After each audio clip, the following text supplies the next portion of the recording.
I spent so much time, trying to make my pain okay for other people and, you know, just like make everything be okay and like keep everything peaceful. It's not, like I also deserved to just like exist. Hi, I'm Kavitha Rajagopalan, and you're entering a world gone good.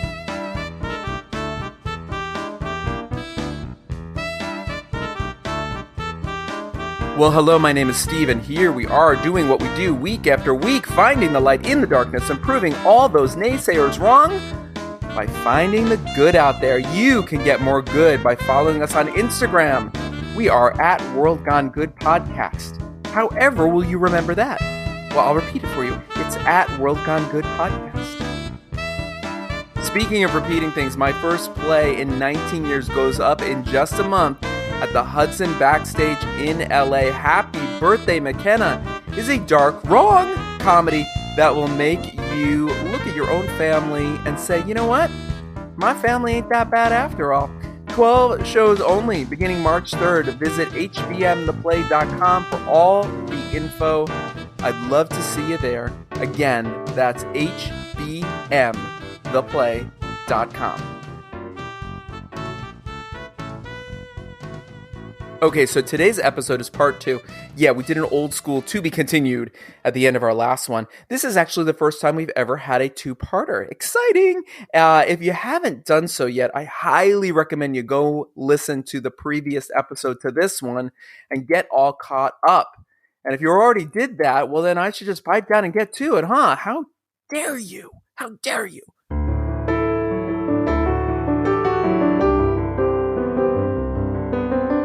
Kavitha Rajagopalan and I have been friends for many years.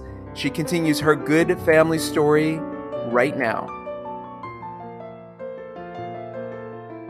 We did see a pediatric neurosurgeon when he was like a couple weeks old, I think 5 weeks old.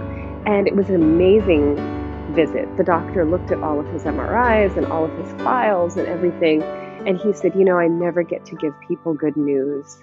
And it gives me so much pleasure to tell you that you have a beautiful, healthy, happy baby boy. And just relax, sit back, enjoy him, have fun. And then 1 week later, he got his first infection and never got better. And, 2 months later, he was diagnosed with a life-threatening illness. So, when people tell you things, like you get a lot of, in the medical world, people tell you things like, oh, well, there's a risk of this, but it's not likely, or the probability is low, or whatever. I think for us, we have inhabited a world where the rarest possible threats become, the all-consuming reality that defines our whole existence. So, I think by the time Krishna was diagnosed, we kind of went into a mindset. It was almost, we knew how to be that way. We knew how to have a binder and keep track of illness and monitor meds. So I think immediately when it first kicked off, I was like, okay, I just kind of went into, okay, there's this situation, but the doctors are also, I think when you have parents of sick children, they're not always very direct or honest with you. I mean, they'll tell you the facts, but, there's so much about transplant and, just blood diseases in general that are just mysteries. And, I think a lot of what they do at that level of science is really kind of like magic and alchemy. I mean, at one point during Krishna's transplant, they gave him this medication that was meant to reduce a certain type of T cell count before transplant. So he was on high dose chemo for a while. To basically what happens in transplant is they just bring you to the brink of death and then bring you back to life. Like they destroy your entire immune system. And then they introduce the new immune system and it has to grow over time. And it's a tricky process to make sure it grows properly and doesn't, freak out. So it's very scary. And I don't think there's any way to really know that until you have to do it. You think transplant, you're like, oh, this doesn't work. Let's replace it with another thing. You think, oh, like my my flashlight lost battery. I'll just replace the batteries. Or, this part is missing in my car. I'll just go and get the new part. But when it comes to human bodies, it's really tricky. And unless you have to go through it, you don't know it. So when the doctor said to me, he has this rare disease. If he doesn't get it cured, he won't survive infancy. But there's a cure, they told us right away. And that cure is likely to succeed. There's all kinds of things here. I trusted the cure. I was like, oh, this is going to be great. But when things start dragging on, when it was 2 years, 3 years, 4 years, you don't know if your kid is ever going to be okay. You don't know if your life is ever going to kind of stabilize. And then you start looking around and you realize that your life is completely different from everybody else. I went out of my way to try and maintain, relationships with old friends and connect with people. But it, increasingly over time became very difficult because my life and the circumstances of my life, of my son's life, of my daughter's life. Like my daughter, is 7 years old. This is long before the pandemic. She can't have parties. She can't have sleepovers. She can't go to certain things. We can't travel anymore. Like, she constantly has to worry if her brother gets an infection from something she brings home from school. She starts spinning out because she feels such overwhelming shame that she might be responsible for potentially killing her brother. Like that is a scar that other kids her age don't know. They don't know what that feels like. So, it's easy for people to be like, oh, well, my kid has anxiety, this and that. But this anxiety is rooted in a very specific experience. There was one day where I had to change, the caps on Krishna had a central line. And since he was a baby, it was a tube that was coming out of his chest that was attached directly to his central artery. And I had to change because of the infection risk of that. I had to change the caps on that tube a couple of times a week. And it was this whole process. I had to create like this sterile space and, wear mask and gloves and like, clean this and that. One day I was cleaning the caps and I forgot to clamp the tube. And Leela was at the table doing her like, first grade homework or whatever. And I'm sitting here, I'm like talking to her. We have dinner on the stove. I'm cleaning I'm over away a little bit. I've created a little like space and I'm like cleaning his tube and I forgot to clamp the tube. And so blood starts shooting from his chest all over the kitchen. And my daughter, who is 6 years old, is like completely terrified. She's like running out into the hallway, screaming, Daddy, Daddy, what do we do? So those are the kinds of things that you're not prepared for. It's like the initial shock, when the initial shock hits, you get the initial diagnosis, people rally to you, there's a crisis, but it's the ongoing stress of it, the ongoing pressure, the fact that as your life continues on, you continue further and further down this pathway that takes you farther and farther away from everybody else that you know. And, I have had, some, as you know, Stephen, some important friendships end because people just don't have the capacity to hang with you for that road. And I have other people who've stuck by us like you. And it's been, really, really just powerful on the back end to see, how much your life changes and how much you have to move through it. So at one point, I was like, oh, well, I guess I should just join a support group. And I joined this caregiver support group. And it was amazing at first. There were two other moms there. I suddenly felt like, oh God, this is what it's like to have a conversation and not feel like a complete alien all the time. These people understand my life and my experiences. But now, 2 years later, one of those children died within 1 year. And last week, the second surviving child in that support group, besides Krishna, has gone into hospice. And Krishna is fine. He's living, like he's out here, he's going to school. I don't know. It's just, I've realized like all traumatic experiences, especially ones that last for a long time, this is going to have a long shadow. We're always going to be kind of living with some version of this, the after effects of this.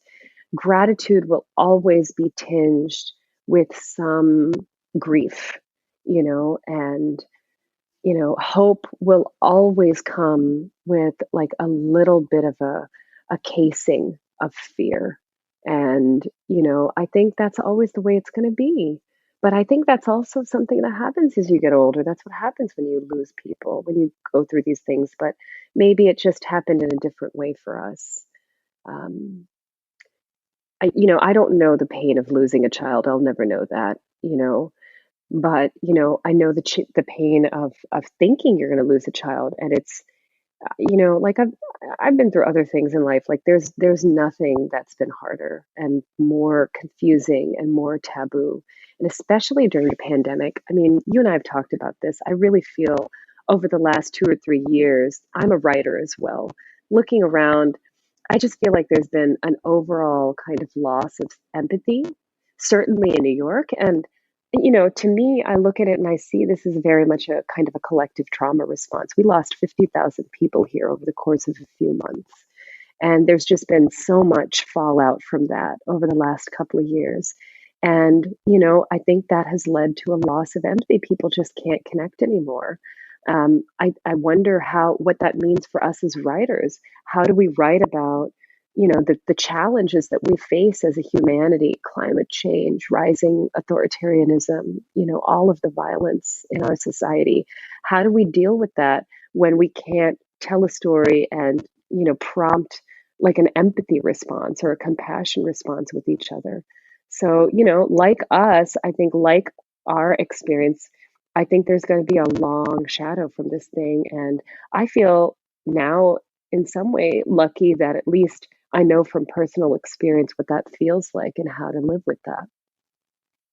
I'm sorry, I just really talk so much.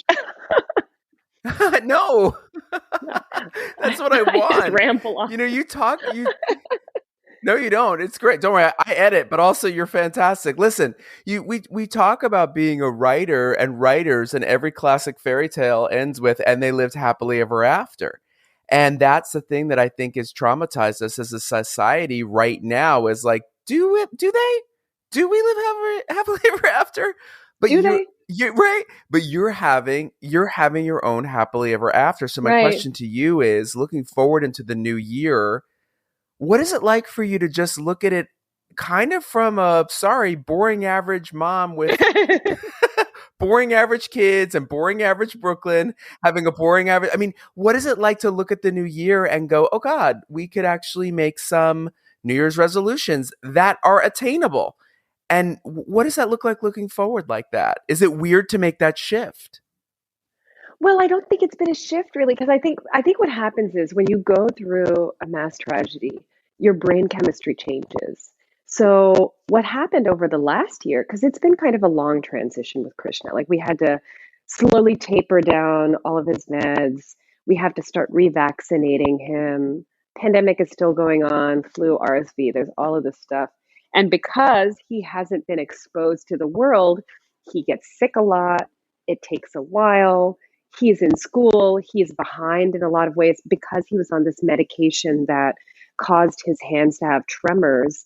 He still can't really write very well. So because of that, he's not able to take test. Like he's still struggling with school. The stakes are not anywhere near the same. The stakes are so much lower. But what that does is anytime there's a challenge with a transition where he gets sick, he has another little rat, he develops because of his long history with GBHD. Every time he gets a virus, he gets these very painful rashes over all of his body, these viral rashes. Happens with immune compromised people. He's no longer officially immune compromised, but he's again living in the long shadow of this illness. And so every time those things happen, I think it triggers the same feeling. So even though the life is different, the life circumstances are different, I will still feel like I'm back in the pediatric ICU watching my child fight to live. Like I'll still feel that way. Yeah. So I think that is what the transition, it's not a sudden shift. Like your life circum, this is the thing that I'm realizing. Like the way we tell stories, we have to start telling them in a more cyclical way. Like they can't just be so linear, you know? A thing doesn't end just because something ends. Like you don't stop grieving because somebody dies, you know? You don't stop worrying because somebody is no longer threatened. Like you don't suddenly feel safe because your attacker or your rapist is, dies or is imprisoned or what have you. Like the effects of these things, they shape who you are and they shape what it means to have a relationship, what it means to feel safe, how you talk, how you think, how you react, how you respond, and that defines your relationship. So I feel like even though all of us were individually traumatized, Matthew, Leela, you know, obviously Krishna and me, the way that it shaped our behaviors when we were traumatized also completely shaped our relationships and the way we interacted with each other and the dynamics that we have with each other. So that is going to take some time to unpack. Like there was this one point in the hospital, we saw this the hospital team at Sloan Kettering is phenomenal in a way, like especially since we'd been caregivers for two elders for so long, we knew what reality is normally like for people who are caregivers. Like normally with my father, for example, he had such a horrible disease. It was called multiple system atrophy. And he would see all of these different doctors, all of these different specialists, and all of the different specialists, every time we'd go to see them, they would just start from scratch. We'd have to tell the whole story. We'd have to explain everything. They weren't monitoring him as a whole. So some of the medications they would give, one specialist would give, would actually counteract what the other specialist was trying to do. And it was this really very taxing. Whereas with Sloan Kettering, they work as a team. So they had a team with a nephrologist, an oncodermatologist, a physiatrist, a pediatric, an oncology eye doctor, and a dentist, and like all of these specialists, skin specialists, cardiologists, all of these folks that were all working together and they shared notes with each other. And on that team, they had a psychiatrist. They also had a pharmacist on that team who was monitoring all of the meds and the interactions between all of the meds for us. It was amazing. I think every hospital should do it. I believe it's probably extremely expensive and difficult to do, but it would make caregivers' lives so much easier, not to mention patients. But they had a psychiatrist, and we saw the psychiatrist while Krishna was in the more acute phase of his illness.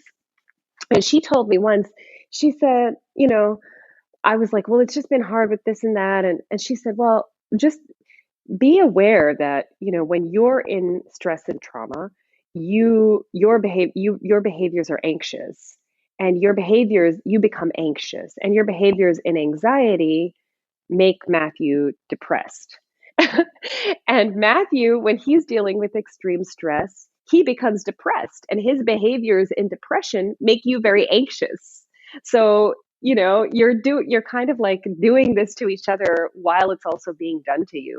And I thought that was really helpful to know and just extremely insightful. So I think it's not like there is a sudden shift, there's just a long emerging. It's like, childbirth, like a person isn't just suddenly born. Like there's 2 weeks of the body preparing to bring another person into the world. And then they call the first 3 months after a person is born, they call that, the fourth trimester. I think it's like that. Like, I think when you go through a big change, there's this whole process of giving birth to yourself and to the life that you want and the relationships that you want, and just like giving birth to that. And there's a lot of like labor pain around that. And then there's a lot of healing and recovery on the other side of that birth, of acknowledging that, yes, your kid isn't going to die. And yes, you are where you are, So I think it'll take a little time, but, we're still kind of recovering.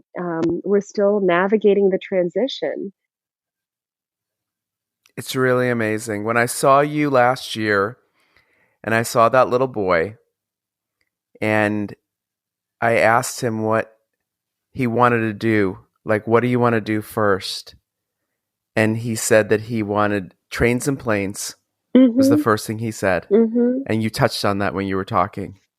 It's such a simple thing Yeah.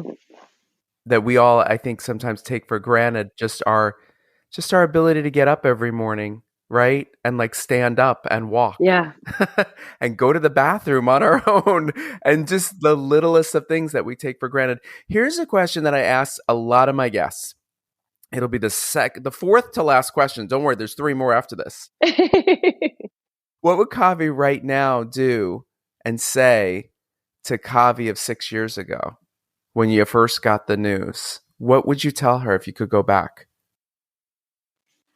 uh, One, I would say you do it, you get it done, you save him, all of you together with your doctors. Um, so, just keep your eyes on the prize and it happens. The other thing I would say is it's not up to you, really. Um, this is something I say to people all the time. There's so much. I think a lot of this comes from, frankly, from Christianity. This idea, and just growing up in a very Christian country as a non-Christian, I'm sure you can relate to this. Like, you see it in ways that they don't. You can see it, and I think there's so much investment in this like salvation narrative. This idea that like if you believe, if you do, if you follow, if you, even for secular people, this idea that if you do everything right, then you'll have the outcome that you deserve. And it's just not like that. Life is not like that. Like, I've seen so many people, like, it's all entirely out of your control, is what I would say. It's not in your control. So just let it go, and also just be kind to yourself. Like, you can't, like, I spent so much time, trying to make my pain okay for other people, and, just like make everything be okay and like keep everything peaceful. It's not, like, I also deserved to just like exist and feel sad about sad things and not put in so much effort, and know that ultimately, even if I, you know showed up and sent gifts and called and checked in on people, that they still wouldn't actually be able to support all the time, because ultimately what I was going through was just too painful for all of us. And I think it's just important to realize that, like, sometimes you can't do things a right or wrong way. You just have to endure them and get through them the best way you can, and focus on the backside. Like, I've been seeing a therapist on and off for many, many years for dealing with earlier stuff, including my mother-in-law and father's illnesses and all of the pressures that placed on me and Matthew early on. But I also, just was seeing a therapist for earlier traumas. And, I remember so many times this conversation that I would have with other people, this idea of like, well, self-care and healing and doing things the right way. But, you can't heal if you have an open wound. You can't. You can't like expect yourself to, going to the gym, going to therapy, you know, um, taking a sleeping pill so that you sleep well at night, journaling. None of that is going to change the overall architecture of your life. If you have a sick child, if you have a sick child, no matter how you're living, you're going to be in hell. It's horrible and hellish. Every single day is hell.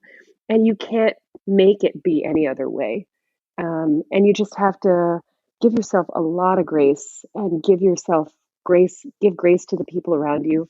One thing I will say of all of this is, 6 years later, I would look back and say, you and Matthew really showed some tremendous courage, not only as parents, but as partners to each other.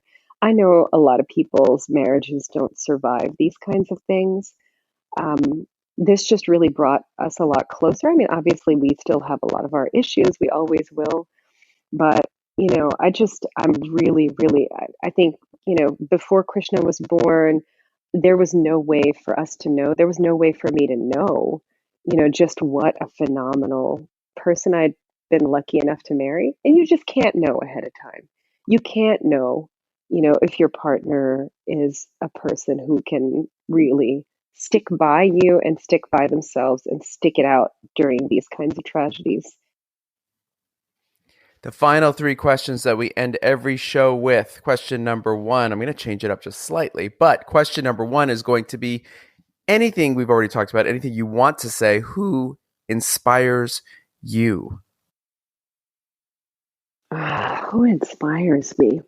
I have to say right now, because my heart is with her so much, the mom of the other kid who's in hospice, she just is so kind and she's enduring such a tragedy, and I don't know if inspiration is even the word, but I look to her and think of her when I think about, what humans are capable of and the kind of grace. I mean, honestly, we wouldn't even have the caregiver support group if it weren't for her because she's like, I'm so overwhelmed by this horrible situation that she became kind of a peer. It was like they have this peer network. I did not volunteer to be a peer person because I was like, I can't be a peer counselor. I'm a hot mess. Like, I can't offer any thoughtful advice to anybody. But she said, listen, this situation is so bad. If I don't talk to other parents like this, then I'm going to lose my mind. So she and I connected over that. And then we were like, you know what? Maybe we should create a support group or encourage them to create one. And so then we started advocating for it. And I think for her to be able to do that with everything that was going on in her situation, I think, you know, I'm never going to say again that I was lucky. Like, I think I spent the first couple of years of Krishna's illness, like bludgeoning myself in the face over and over again, saying, oh, I'm so lucky. We got a diagnosis. We have such a great care team. And wow, I was able to stop working and take care.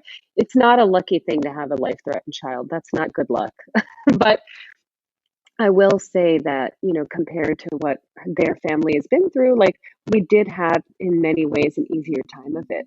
And I think being able to see that has been really important. I take a lot of inspiration from her. I've seen, way too many people, lately say things like, use concepts from psychology like boundaries or, people trauma dumping or toxic dumping or calling people toxic in general, which is everybody's toxic. It's such a horrible misanthropic way of viewing the world and viewing your relationships. But I've seen so many people just weaponize those kinds of concepts against people who are going through really tough times. And I just give her a lot of credit for seeking and for offering and for receiving support. I'm still trying to stay in community with her. I know there may be a time where she just doesn't want to hear from me anymore or can't deal with it anymore. But in the meantime, I'm just really happy to know her and to learn with and from her about how to navigate these things. What is your New Year's wish for the world? I wish everyone would take climate change really seriously. I think the amount of tragedy, it's something that concerns children a lot, younger people. And I just think the lack of climate action has been really, really troubling. And I think if we don't face it, I mean, this is part of what I've learned from my life lessons, from these experiences with Krishna's illness and caregiving others, is that ignoring ignoring a crisis doesn't make it go away. Like we just have to deal with it. It's going to suck and it's going to be hard and it's not going to make things better dealing with it because ultimately, the climate crisis isn't going to suddenly stop because we suddenly change policies or behave in a different way. But, ultimately we have to deal with it. And I hope we do. I really wish we do. That's my main wish. And the final question, which is not even a question, it's how we end every show. It's an old Shaka Khan Rufus song. Don't sing it. I can't afford to pay for the licensing fees, but finish this statement. Tell me something good. Well, I think our friendship is so good. I think friendship is good. I think intergenerational friendship is pretty good. I mean, Matthew's mom and your mom were close friends. You and Matthew were friends, and now you're one of my closest friends. And I'm pretty sure that Leela and Hazel are going to be besties. So I'm pretty excited about that for us.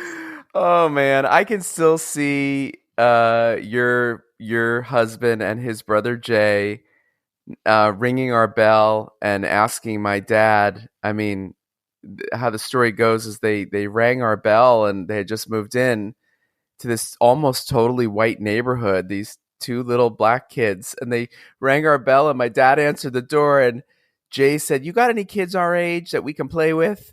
And my dad said, "I think I do, Steve." And I came downstairs and I just went outside, oh hi, and we just all started playing. And that is how life should fucking be, my friends. That is how life should be. It should just be that simple and that easy. And I adore you. And we have had so many great conversations, whether we are in person, on the phone, or simply texting one another. Two writers. Don't let writers text each other. We tell entire like novels to each other.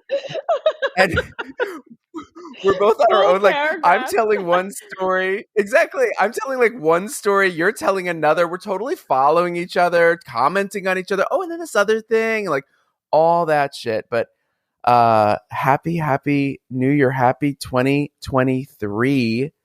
And I will see you very soon. Yes, me too. Thank you so much. Have an awesome new year, and I can't wait to hug you in person.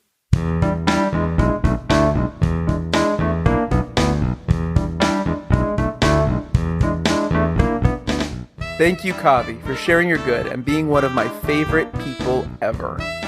Next time on World Gone Good. It was all about being brothers, our life experience, our mission to cure blindness, and our passion to do it, and just the authentic voice that we were speaking in. And we put it out on Facebook, and it just went utterly viral on a random Tuesday.